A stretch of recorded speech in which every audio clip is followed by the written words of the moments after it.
The team and witnesses were told to treat the investigation as top secret, and no further discussion would be allowed. This is the extraordinary incident at Rendlesham Forest.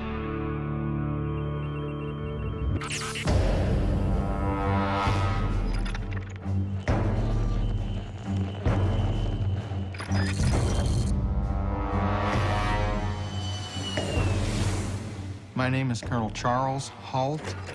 In 1980, I was a deputy base commander at RAF Woodbridge, England. At that time, Bentwaters was the largest tactical fighter wing in the free world, and our mission as a key NATO installation was to be prepared should anything happen.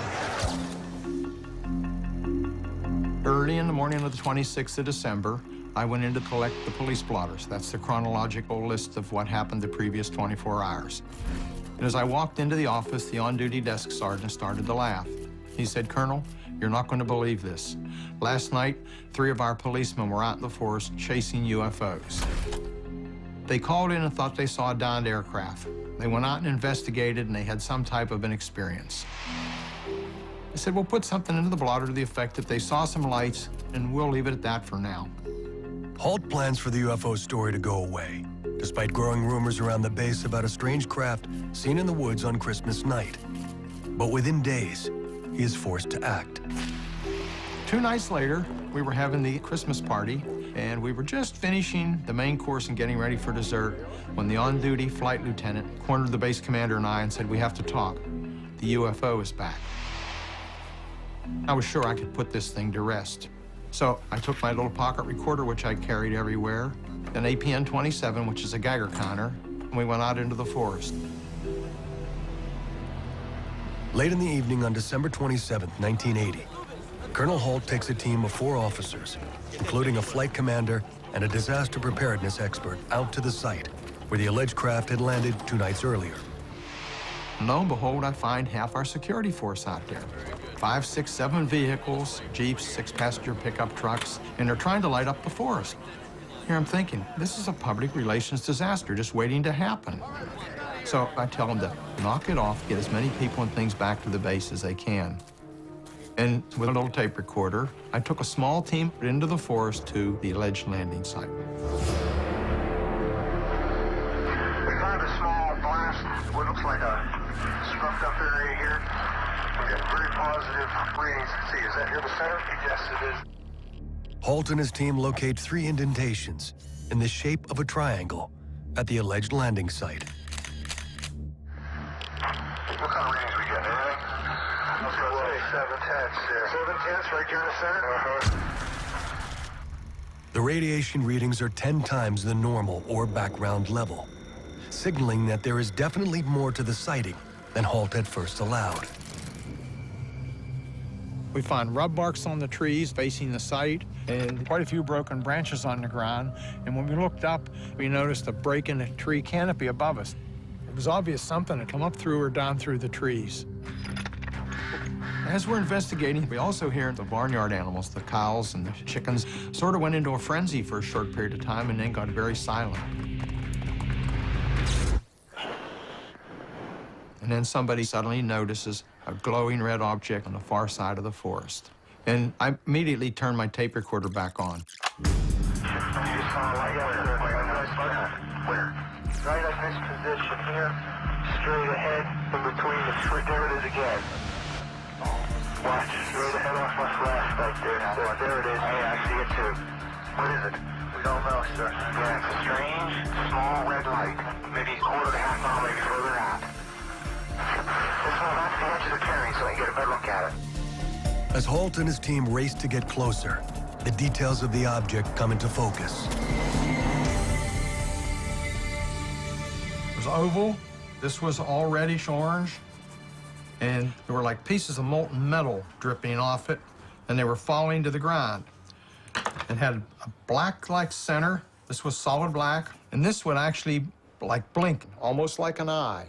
It moved horizontally through the trees, about 4 to 6 feet off the ground, zigzagging, bobbing up and down a little bit, as though they were searching for something, and it definitely was under some type of intelligent control. Halt's description matches many other sightings of UFOs. Witnesses often report red orbs that dart and search as if under intelligent control. But for Halt and the other officers, their experience is about to become anything but typical. It appears that you may be moving a little bit this way. Yes, it's far enough past that. It's coming this way. It is definitely coming this way. There is no doubt about it. This is weird. We watched it for probably 2 or 3 minutes, and suddenly it silently exploded into 5 white objects, and everything disappeared. Well, this really puts us all but in shock. I'm thinking, I'm never going to be able to explain this. People will never believe this. This is just too bizarre. Well, somebody in the party looks to the north and said, "Look, what's that?"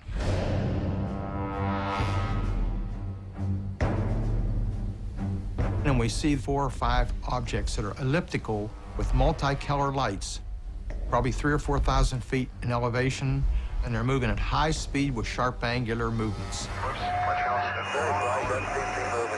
We hear a lot of chatter on the radios, and we were having difficulties the whole time, too. There was a lot of interference. Some say that sending down a beam into the weapons storage area, and we were all extremely nervous about what was happening. Moving up fast. One on the right heading away, too. Yeah, both heading north. Oh, here he comes from the south. He's coming toward us now. Suddenly, one comes overhead and stops. It sends down a beam at our feet. When the beam came down, we stood perfectly still. I don't think anybody moved. Everybody just stood there in shock. And it's going through my mind, there has to be some type of a reason for this. Is this a communication? Is this a weapon? Is this a warning? What do we do now? Halt and his men are transfixed by the craft looming overhead. The sight is something unfamiliar to these trained military professionals. Never seen anything like it. And while we're standing there, just as suddenly as it appeared, click, it's gone. I'm thinking, there is no real explanation for all of this. Why did I get involved? This is not exactly career enhancing. Over 60 Air Force personnel are reported to have seen a UFO during the 2 nights that comprised the Rendlesham incident. According to witnesses, this really shook up the base. This was during the Cold War. This was a nuclear-armed outpost, and it was an incursion, a national security concern to both the British and the Americans. As the commanding officer on duty, Halt is required to report the events to his superiors, so he files a brief memo, hoping to put the matter to rest. Due to the base's location within England, the memo is forwarded to the British Ministry of Defense, which quickly concludes that the event is of no defense significance and closes the case. And it would remain that way for over a decade. My name's Nick Pope. I worked for the Ministry of Defense for 21 years, and for much of the early 90s, I ran their UFO project. My job was to investigate sightings and determine whether there was evidence of any potential threat to the United Kingdom.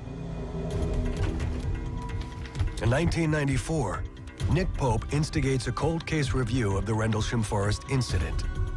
One of the things that prompted me was the apparent lack of any formal response to Colonel Halt's report. Here was one of the most senior officers ever to go on the record, making a report of a UFO landing in close proximity to 2 of the most important bases in the whole NATO network, and there's no response to him. I found that absolutely astounding. Pope begins an exhaustive 3-year study, uncovering several key errors in the investigation, including a confusion over jurisdiction. The Rendlesham Forest incident involved the twin bases, Bentwaters and Woodbridge. Now, of course, these were United States Air Force bases, but on British soil. So there was total confusion about who was in charge. Another problem was that the landing site had not immediately been cordoned off. People were coming and going, contaminating the site. It should have been searched thoroughly with a metal detector.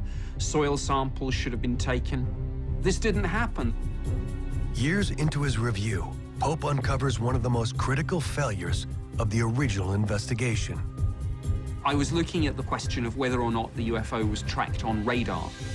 One of the witnesses said that for an instant there was an uncorrelated target that was hanging over the bases for about 2 or 3 sweeps of the radar, and then it disappeared. But when the Americans made the report to the UK, the date was wrong. So, of course, the Ministry of Defense were looking at the wrong night. And by the time we realized the error, the radar tape had been destroyed. The original investigation had been fatally flawed. But Pope would go further than simply detailing the failures of the original investigation. Soon he would encounter an eyewitness who came close enough to touch one of these remarkable craft and produce striking images of a landed UFO unlike any he had seen before. It was very clear to me that we did have solid evidence that an unidentified object or objects was operating over the UK.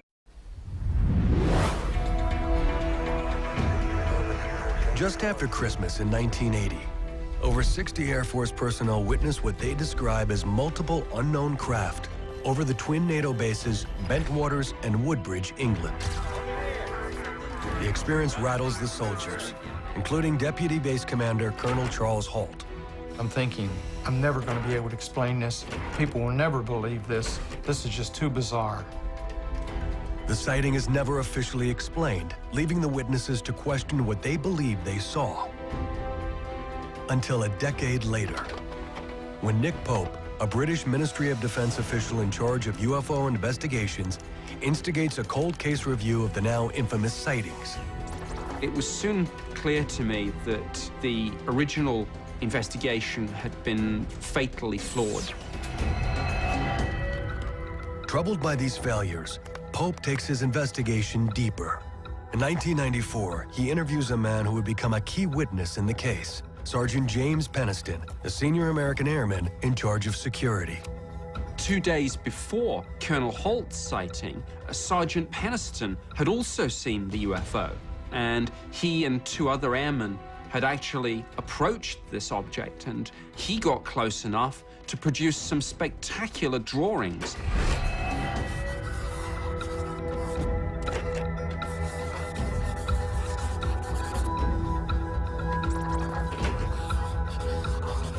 Peniston clearly got very close.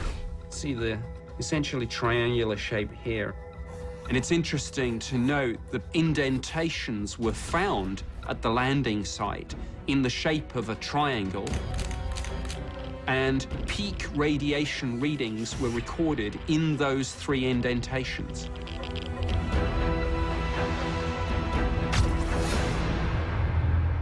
As the 3 of us got closer to the craft, we started experiencing radio difficulties. The air around us was electrically charged, and we could feel it on our clothes, our skin, and our hair. Nothing in my training prepared me for what I was witnessing. Sergeant Peniston observed the craft for nearly 45 minutes. One of the most intriguing pieces of information were strange symbols that he saw on the side, which he said reminded him a bit of Egyptian hieroglyphs. And he sketched this in his police notebook.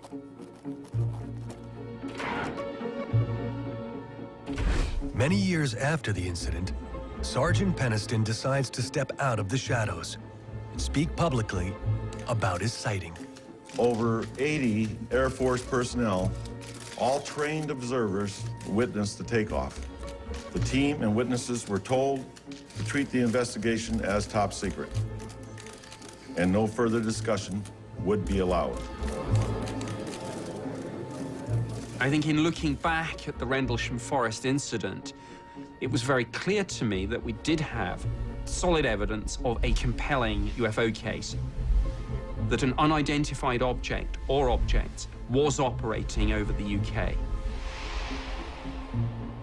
The Rendlesham Forest incident is now considered one of the most conclusive UFO sightings in history and includes several archetypal characteristics seen in the most credible UFO cases. triangular and disc-shaped craft that move silently and accelerate instantly to unknown speeds.